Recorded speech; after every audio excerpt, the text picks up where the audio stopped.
So, Mark, apparently the sky's still falling in real estate and prices are going to plummet. What do you Well, think about that nonsense? on some of the comments that I've seen on some channels and other sites for 2024, they're saying, oh, just wait and see what happens. We're going to see tons of inventory come available. These rates are going to be having people sell their homes. And we're not seeing that. I'm not seeing it right now in the market. And we're still seeing a really tight market. And I have some clients that saying, what should we do? Should we sell our house now while the market's stable and we know we could sell it? Or do we wait and see? Because they're reading too the negative media comments. There's millions of articles, there's millions of people's opinions out there, and it's scaring some people. That's my thoughts. I don't think we're going to see the inventory levels as everybody speaks of for a few reasons. And I think me and you discussed them. One, mortgages back. If we got that buyer that bought in 2019, yes, prices were low. You bought in 2019, prices were low. Properties back from the peak, you probably could have got close to $1 million for your property. You're probably got 40 points. Now it's kind of settled down, but that buyer right there is coming up for renewal in 2024, but they're in an equity position positive versus an equity position negative. Well, that's the thing. And the thing is with these mortgages too, one thing that my mortgage guy was telling me about, he goes, people that had variable rates are actually not in a horrible position because they've been getting used to this increase every month or every couple months, where the person that's going to get all of a sudden have to renew and their payments are doubling. What's going to happen with them? Because all of a sudden they're going to get a notice. Oh, your mortgage is going up $2,400. They're like, what?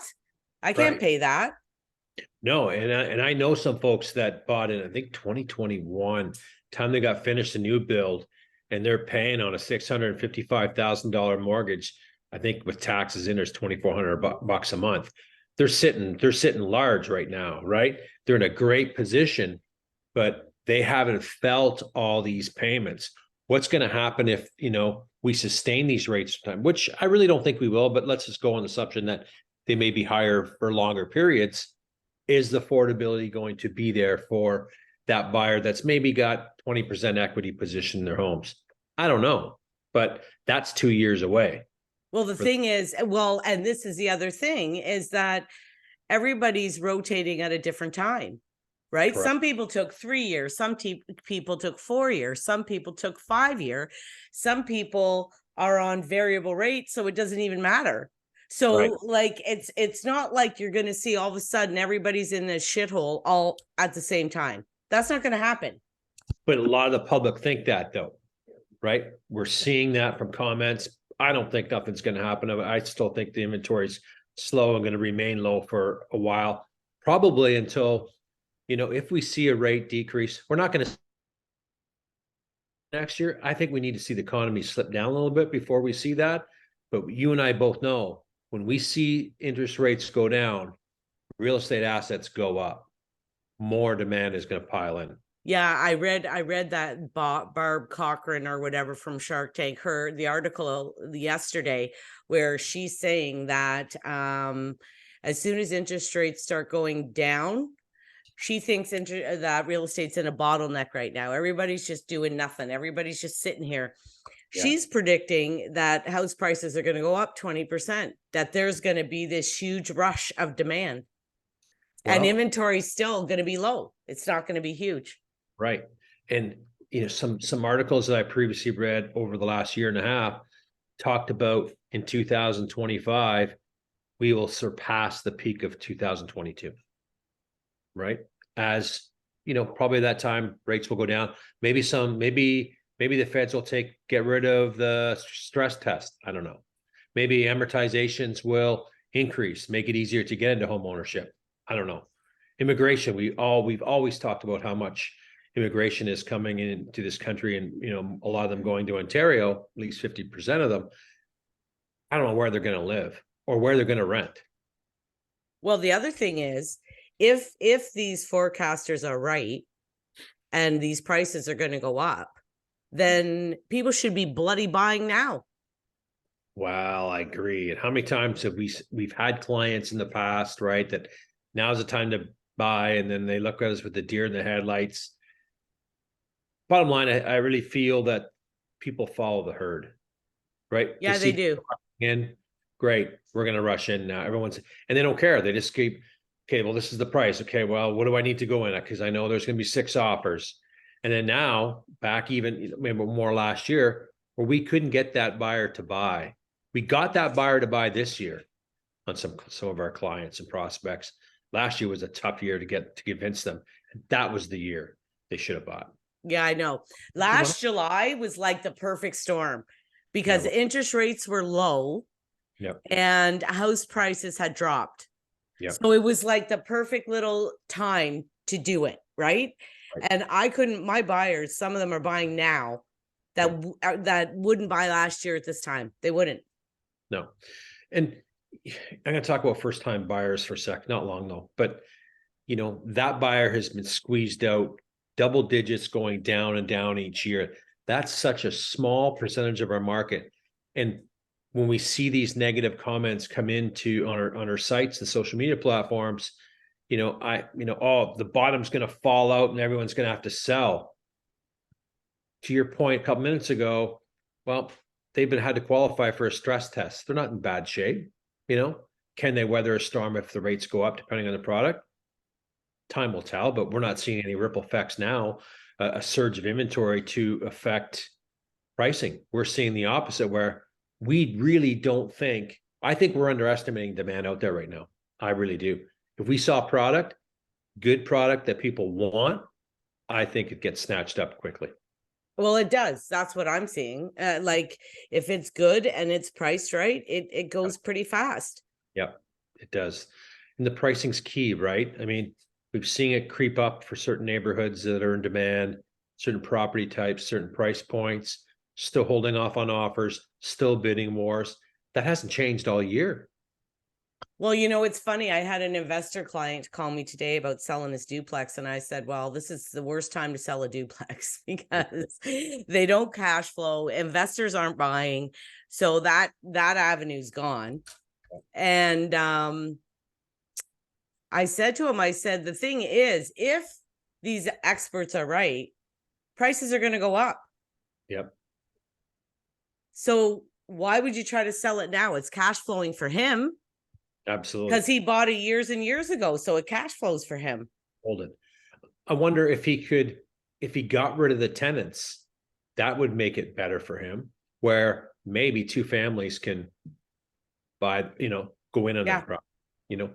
I met a couple in Quebec this couple of years ago when I was in Tremblant, and in that province, so we'll say a duplex for us, bottom and up top, it's sold as like a condo and element fees. You could sell half of your house, you can sell the bottom half of your house. I wonder if that would come in Ontario. What a great way for home affordability right there. How cool would that be? Wow. Yeah, I thought that was kind of neat. Well, I don't know. It works in Quebec. I was astonished at it. So that's cool. But we'll have to see. And I think that, your investor client, if he's had it for years, what's the rents like? There's so many variables to sell. Well, no, this is the thing. He just rented it out. Okay, just rented it. Okay. Then he just re-rented it for 24 at the top and 18 on the bottom. But for an investor, it still doesn't cash flow. Someone buying it, but he bought it years ago.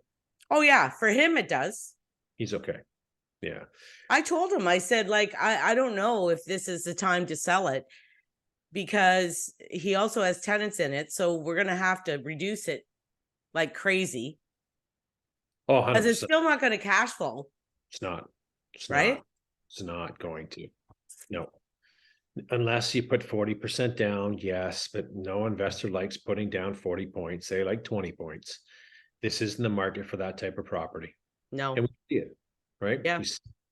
Yeah, I don't think we're going to see a big influx of inventory. I think we're going to see a trickle. Right. Yeah. And, looking at the inventory levels, we've been watching them closely. We're sitting at 425 listings in Barrie. That's been like that for the last 4 weeks. 420, 423, 420, and it's a slow time. So we're not seeing inventory come on the market, which is kind of good, but we both know 30 to 40% of that inventory is kind of old crap that's been sitting around. Yeah. Hasn't been much new inventory coming available, right? No. So it's going to be interesting to see, but I really think prices are going to go up. And I told my clients on a property, I'd stay there for, another 6-7 months, see what the fall market's going to do, assess it then. You got time to assess it. They're looking at a new build coming on in April of making that move. I'd sit still on a semi-detached property owning today. I'd sit still. You could sell it any day of the week. Well, my thing too is I think the fall market will tell us something, but I don't think I think we're going to see, like, what we saw in May, a little bit of an uptick.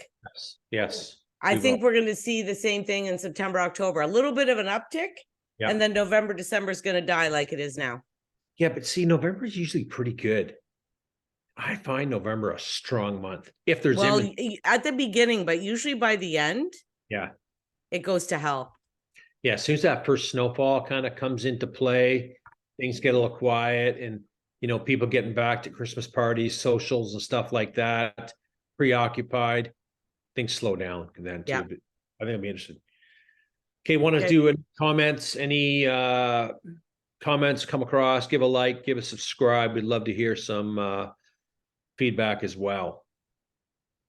I had a lot of people liking our last market update, because I think what you hear out in the media and a lot of the the noise that we all hear isn't really reflective of what's going on.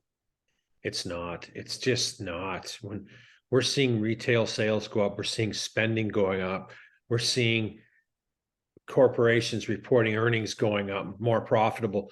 The US GDP is I think it was 2.3%.